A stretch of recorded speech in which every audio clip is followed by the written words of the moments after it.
Hello friends, welcome back to my YouTube channel.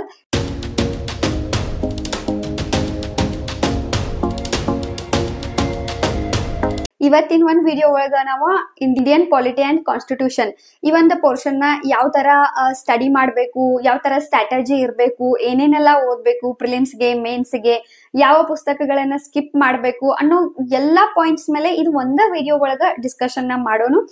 And already ಎಕನಾಮಿನ ಯಾವ ತರ study ಮಾಡಬೇಕು, ಯಾವ್ಯಾವ ಪುಸ್ತಕ ಓದ್ಬೇಕು, ಯಾವ್ಯಾವ ಪುಸ್ತಕ ಸ್ಕಿಪ್ ಮಾಡಬೇಕು ಅನ್ನೋದ್ರ ಎಲ್ಲದ್ರ ಬಗ್ಗೆ ಒಂದು ಡಿಟೇಲ್ಡ್ ವಿಡಿಯೋ ಆಲ್ರೆಡಿ ಅಪ್ಲೋಡ್ ಆಗೈತಿ. ದಯವಿಟ್ಟು ಯಾರೆಲ್ಲ ನೋಡಿಲ್ಲ ನೋಡ್ಕೋಬಹುದು.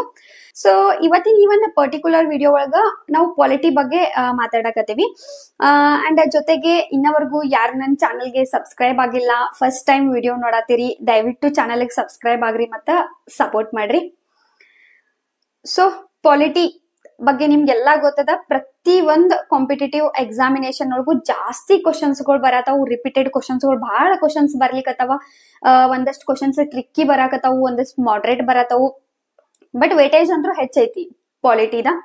ಸೊ ಈಗ UPSC ಒಳಗಂತ್ರು ಡೆಫಿನೆಟ್ಲಿ ಪ್ರಿಲಿಮ್ಸ್ ಆಗಿರ್ಬೋದು, ಮೇನ್ಸ್ ಒಳಗಾಗಿರ್ಬೋದು ಕ್ವಶನ್ಸ್ ಬರ್ತಾವು. ಪೇಪರ್ 2 ಒಳಗಂತೂ ಪೂರ್ತಿ ಪಾಲಿಟಿನ ಬಹಳ ಕವರ್ ಮಾಡ್ತಾರು. ಹಿಂಗಾಗಿ ಪಾಲಿಟಿ ಪ್ರಿಪರೇಷನ್ ಹೆಂಗಿರ್ಬೇಕು ಅಂತ ನೋಡೋಣ.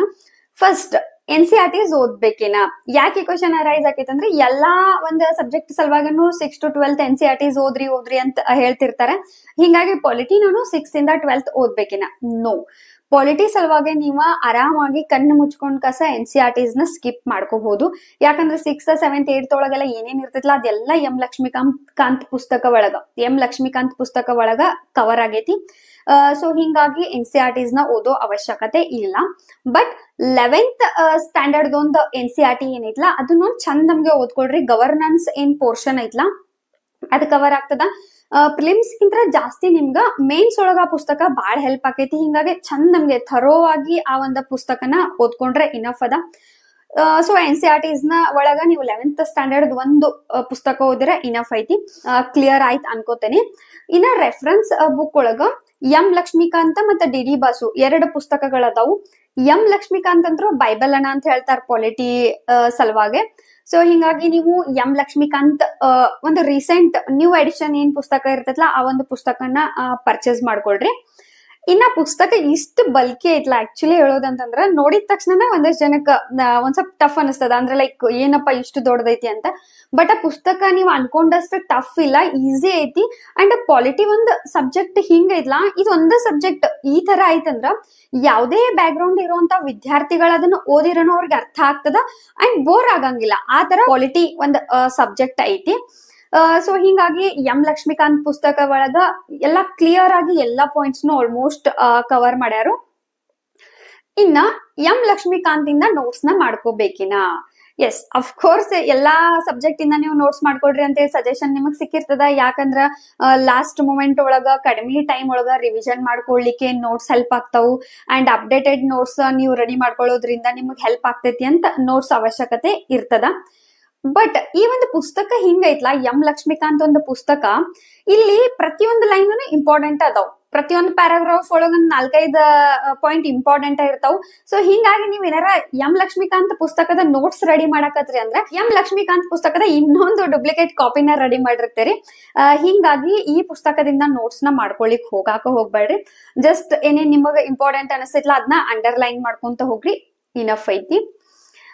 ಇನ್ನ ಕ್ವಶನ್ಸ್ ಗಳು ಯಾವ ತರ ಫಾರ್ಮ್ ಆಗ್ತಾವಂದ್ರ ಸೀದಾ ಕರೆಂಟ್ ಅಫೇರ್ಸ್ ಮತ್ತೆ ಸ್ಟಾಟಿಕ್ ಎರಡೂನು ಮಿಕ್ಸ್ ಆಗ್ಬಿಡ್ತಾವ. ಯಾವ ತರ ಅಂದ್ರೆ ಈಗೇನೋ ಗವರ್ನರ್ ಯಾರ ಹೊಸದಾಗ್ ಬಂದಿರ್ತಾರು ಅಂತ ಅನ್ಕೊಳ್ರಿ.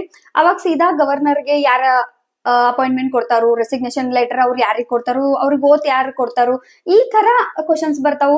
ಇನ್ ಫಿನಾನ್ಷಿಯಲ್ ಒಂದು ಕಮಿಷನ್ ಯಾರು ಚೇರ್ಮನ್ ಹೊಸದಾಗಿ ಆಯ್ಕೆ ಆದ್ರಂದ್ರ ಫಿನಾನ್ಸಿಯಲ್ ಕಮಿಷನ್ ಒಂದು ಆರ್ಟಿಕಲ್ ಎಷ್ಟ 280 ಅಂಡ್ ಫಿನಾನ್ಸಿಯಲ್ ಕಮಿಷನ್ ಒಳಗೆ ಎಷ್ಟು ಮೆಂಬರ್ಸ್ ಇರ್ತಾವ್ರು, ಎಷ್ಟು ಇರ್ತೀವಿ, ಈ ತರ ಕ್ವಶನ್ಸ್ ಗಳ ಫಾರ್ಮ್ ಆಗ್ತಿರ್ತಾವು. ಹಿಂಗಾಗಿ ಪಾಲಿಟಿಗೆ ನೀವು ಪ್ರಿಪೇರ್ ಆಗತ್ತೀರಿ, ಪಾಲಿಟಿ ಅಂಡ್ ಇಂಟರ್ನ್ಯಾಷನಲ್ ಅಂದಾಗ ಕರೆಂಟ್ ಅಫೇರ್ಸ್ ಜೊತೆ ನೀವು ಪೂರ್ತಿಯಾಗಿ ಒಂದು ಕವರ್ ಮಾಡ್ಕೋಬೇಕು ಕರೆಂಟ್ ಅಫೇರ್ಸ್ ನ. ನೀವು ಬರೇ ನಾ ಎಂ ಲಕ್ಷ್ಮೀಕಾಂತ್ ಪುಸ್ತಕ ಓದ್ತೇನಿ, NCERTs ಓದ್ತೇನಿ, ನಾ ಕರೆಂಟ್ ಅಫೇರ್ಸ್ ಓದಂಗೆ ಇಲ್ಲ ಅಂತಂದ್ರೆ ಡೆಫಿನೆಟ್ಲಿ ನಡೆಯಂಗಿಲ್ಲ. ಕಂಪಲ್ಸರಿ ನೀವು ಕರೆಂಟ್ ಅಫೇರ್ಸ್ ನ ಓದಬೇಕಾಗ್ತದ. ಜೊತೆಗೆ ಪ್ರತಿಯೊಂದು ಬೇಸಿಕ್ ಪಾಯಿಂಟ್ಸ್ ನಿಮಗ್ ಗೊತ್ತಿರ್ಬೇಕು. ಈಗ ಗವರ್ನರ್ ಆಗಿರ್ಬೋದು, ಪ್ರೆಸಿಡೆಂಟ್ ಆಗಿರ್ಬೋದು, ಅವ್ರ ಆರ್ಟಿಕಲ್ಸ್ ಆಗಿರ್ಬೋದು, ಅವರು ಯಾವ್ಯಾವ ಅವರು ಕರ್ತವ್ಯಗಳದಾವು, ಈ ತರ ಬೇಸಿಕ್ ಏನ್ ಕಾನ್ಸೆಪ್ಟ್ ಅದಾವಲ್ಲ, ಈಗ ಆಂಟಿ ಡಿಫೆಕ್ಷನ್ ಲಾ ಆಗಿರ್ಬೋದು, ಪ್ರತಿ ಒಂದ್ ಪಾಯಿಂಟ್ ಮೇಲೆ ನಿಮ್ ಒಂದ ದೃಷ್ಟಿ ಇರ್ಬೇಕಾಗ್ತದ, ನೆನ್ಪಿಟ್ಕೊಳ್ಬೇಕಾಗ್ತದ ನೀವ. ಇನ್ನ ಮೇನ್ಸ್ ಒಳಗ ನೀವ ನಿಮ್ಮ ಒಂದ್ ಆನ್ಸರ್ನ ಇನ್ನೂ ಅಟ್ರಾಕ್ಟಿವ್ ಮಾಡ್ಬೇಕು, ವೇಟೇಜ್ ಕೊಡ್ಬೇಕು ಅಂತಂದಾಗ ನೀತಿ ಆಯೋಗದ ರಿಪೋರ್ಟ್ಗಳ ಮತ್ತೆ ಸೆಕೆಂಡ್ ARC ರಿಪೋರ್ಟ್ದೊಳಗ ಯಾವ್ಯಾವ ಇಂಪಾರ್ಟೆಂಟ್ ಲೆಸನ್ಸ್ ಯಾವ್ಯಾವ ಅದಾವಂತೂ ಆಲ್ರೆಡಿ ನಾ ಹೇಳೇನಿ. ಇಲ್ಲ ನೆಕ್ಸ್ಟ್ ಮತ್ತೊಂದು ವಿಡಿಯೋ ಮಾಡ್ತೇನೆ ನಾ ಸೆಕೆಂಡ್ ARC ರಿಪೋರ್ಟ್ ಒಳಗೆ ಎಷ್ಟೆಲ್ಲಾ ಲೆಸನ್ಸ್ ನ ಓದ್ಬೇಕು, ಯಾವ್ಯಾವ್ದನ್ನ ಸ್ಕಿಪ್ ಮಾಡ್ಬೇಕಂತ ಹೇಳಿ ಕಸ.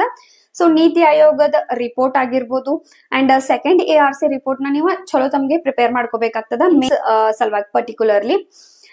ಸೊ ಈ ತರ ನಿಮ್ದೊಂದು ಇಂಡಿಯನ್ ಪಾಲಿಟಿ ಪ್ರಿಪರೇಷನ್ ಇರ್ಬೇಕಾಗ್ತತಿ. ಪಾಲಿಟಿ ಸಲುವಾಗಿ ಮೇನ್ಸ್ ಒಂದು ಸ್ಟ್ರಾಟಜಿನ ನಾನು ನೆಕ್ಸ್ಟ್ ಒಂದ್ ವಿಡಿಯೋ ಒಳಗ ಶೇರ್ ಮಾಡ್ತೇನಿ. ಸೊ ಪ್ರಿಲಿಮ್ಸ್ ಒಳಗನು ಜಾಸ್ತಿ ಕ್ವಶನ್ಸ್ ಬರ್ತಾವ ಅಂಡ್ ಟ್ರಿಕ್ಕಿ ಮಾಡ್ಲಿಕ್ಕತ್ತಾರ ಕ್ವಶನ್ಸ್. ಹಿಂಗಾಗಿ ಬರೀ ಬೇಸಿಕ್ ಕಾನ್ಸೆಪ್ಟ್ ಜೊತೆಗೆ ನೀವು ಆ ಒಂದು ಟಾಪಿಕ್ ನ ಅರ್ಥ ಮಾಡ್ಕೋಬೇಕಾಗ್ತೈತಿ. ಅರ್ಥ ಮಾಡ್ಕೊಂಡ್ರೆ ಅಷ್ಟೇ ಒಂದು ಕ್ವಶನ್ಸ್ ಗಳು ಟ್ರಿಕ್ಕಿ ಬಂದಾಗ ನೀವು ಅದನ್ನ ಕ್ರ್ಯಾಕ್ ಮಾಡಬಹುದು. ಸೊ ಮತ್ ಅಗೇನ್ ಇಂಡಿಯನ್ ಒಂದು ಪಾಲಿಟಿ ರಿಲೇಟೆಡ್ ಏನಾರ ಡೌಟ್ಸ್ ಇತ್ತಂದ್ರೆ ನೀವು ನನಗೆ ಕಮೆಂಟ್ ಮಾಡಬಹುದು. ನೆಕ್ಸ್ಟ್ ವಿಡಿಯೋ ಒಳಗೆ ಸಿಗೋಣ. Thank you.